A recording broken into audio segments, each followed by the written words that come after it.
প্রতিদিন ৩০০ টাকা রুজ হয়, তার রুজিতে গেলে এখন যদি তার যাতায়াত করতে হইলে এখানে ৩০ টাকা যদি বাড়ায় যায় অনেক কষ্ট হয় তার। কিন্তু ভাড়া তো আদায় করতে পারি না আমরা, যেতটুকু বাড়ছে এতটুকু আদায় করলে তাহলে আমরা লাভবান হইতাম। হঠাৎ করে বৃষ্টিটা বাড়ে গেছে, অর্থাৎ আমাদের লাগে খুব টাইপ ব্যাপার। শুধু গাড়ি ভাড়া কেন, এই তেলের দাম বাড়ছে তাই গাড়ি ভাড়া বাড়াইছে, অন্যান্য জিনিসপত্র অনেক কিছুর তো দাম বাড়ছে।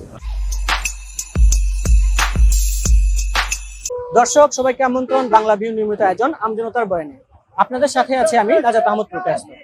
দর্শক আপনারা জানেন সরকার ডিজেল ও কেরোসিনে প্রতি লিটারে 15 টাকা করে বৃদ্ধি করেছে। এর ফলে পরিবহন শ্রমিকরা পরিবহন ধর্মঘটে ডাক দিয়েছিল। পরে সরকার বাড়তি ভাড়া আদায়ের অনুমতি দিলে পরিবহন শ্রমিকরা পরিবহন ধর্মঘট প্রত্যাহার করে। এখন প্রতিটি ডিজেল চালিত গাড়িতে বাড়তি ভাড়া আদায় করা হচ্ছে। এর জন্য জনগণের মধ্যে দেখা দিয়েছে মিশ্র প্রতিক্রিয়া।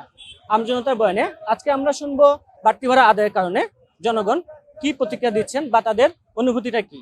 অনেক সমস্যা, আপনার যাতায়াতে অনেক সমস্যা, যাইতে অনেক টাকা বলন লাগে, গাড়ি অনেক কষ্ট হয়। আমরা তো গরিব মানুষ, অত টাকা তো করা সম্ভব নয়, বুঝছেন। আর তো বর্তমানে যাইতে এখন 30 টাকা করে যদি বারবার এখন একজন শ্রমিকেও যদি বা কাজ করে তার যদি প্রতিদিন 300 টাকা রুজ হয়, তার রুজিতে গেলে এখন যদি তার যাতায়াত করতে হইলে এখানে 30 টাকা যদি বাড়ায় যায় অনেক কষ্ট হয় তার।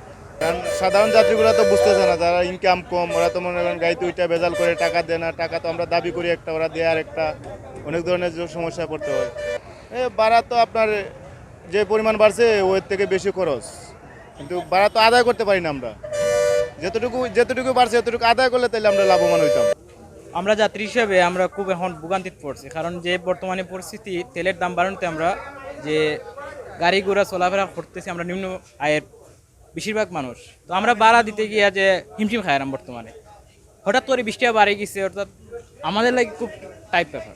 যে বর্তমানে পরিস্থিতি আমরা সরকারের কাছে চাওয়া ওঠো যে বর্তমান যে পরিস্থিতি এটা তো সরকারের উপর চাপ পড়ে, সরকারে এটা দেখলা নানি, অবশ্যই অনলাইনে বা নিউজে দেখরা, এটা মাথাত নেওয়া দরকার। শুধু গাড়ি ভাড়া কেন, এই তেলের দাম বাড়ছে তাই গাড়ি ভাড়া বাড়াইছে, অন্যান্য জিনিসপত্র অনেক কিছুর তো দাম বাড়ছে, সয়াবিন তেল বা আরও অনেক কিলো চিনির দাম, অনেক কিছু দাম বাড়ছে। আমরা তো জনসাধারণ, তো যারা আছি সাধারণ পাবলিক, আমরা তো সমস্যা। যারা উচ্চপদস্থ তারা আছেন তারা তো কোনো সমস্যা নাই, তারা তো বড় বড় অঙ্কের বিল ফায়রা খরচ করে দুমছে। কিন্তু আমরা যারা সাধারণ আছি, মধ্যবিত্ত যারা আছেন এবং নিম্নবিত্ত যারা, তারা তো খুব বেশি কঠিন অবস্থানে আছেন, খুব কষ্টে আছেন। আর যারা আমরা মধ্যবিত্ত যারা আছেন তারাও তো খুব কঠিন অবস্থানে আছেন। ইদানিং এই তেলের দাম বাড়নে 15 টাকা লিটার প্রতি বাড়নে আমাদের ড্রাইভার যারা আছে আসলে খুবই একটা হিমশিমে আছি। এই যাত্রীর ভাড়া বাড়ানো হঠাৎ করে যাত্রীরা তো আমরা লোকাল ভাড়া দিতে চাই না, বাড়তি ভাড়াটা হয় আমরা তো জানি না ভাড়া দিয়ে দিতাম, তো এই অনেক গেঞ্জাম হয় যাত্রীর লোকে। তো আমরা আসলে আগের ভাড়াটাই নিতে আসি। এখন আমরা লোকাল গাড়ি যদি টিপ ধরতে হয়, আমরা মনে করুক এটা খুব রিস্ক নিয়ে টিপ ধরতে হয়।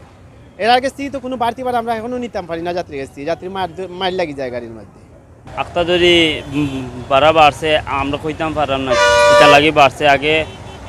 আগে পাগলাতনে আসিল কুমারগাঁও 50 টাকা 60 টাকা, আবার আইসকুর আসছেন 80 টাকা ভাড়া, বুঝছেন। তখন এটা কইতে পারাম না। এখন আপনারা 16 আমি আবদার রাখলাম, এটা আপনারা মানে দেখবা। পালে সমস্যা না নেই, আমরা তো কোনো আর্থিক সংকট থাকে, এই সমস্ত সমস্যা নিত্য প্রয়োজনীয় জিনিসপত্রের দাম বাড়তেছে, এর সাথে তো সমস্যা নানান জিনিস কাজে বাড়তি তো এটা তো জনগণের পরে বিরাট একটা সংকট অবস্থায় দাঁড়াইছে। দর্শক আমজনতার বয়ান আজকে এখানে শেষ করছি। আগামী পর্বে আবার দেখা হবে। ততক্ষণ সবাই সুস্থ থাকুন, বাংলা ভিউর সাথেই থাকুন।